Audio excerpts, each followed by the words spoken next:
पहिले मारियो जे कोन खित देखिए के हंसल हुरे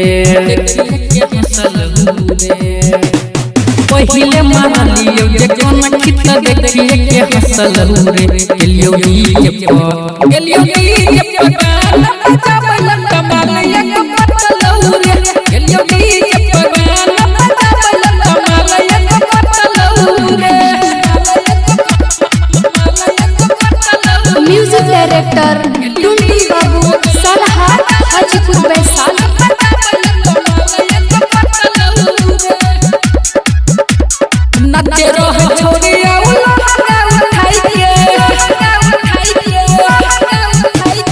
नचे रहे छोरिया उलहंगा उठाई के पद के चीज दुनु अपन देखाई के जतबे वो हसल ओतबे दिलवा में धसल हुरे गेलियो डीजे पे गाना बजावला कमाल एक पतल हुरे गेलियो डीजे पे गाना बजावला कमाल एक पतल हुरे।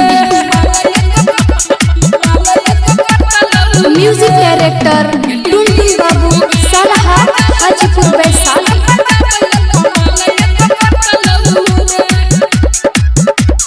सोलह के उम्र वो चढ़ल जवानी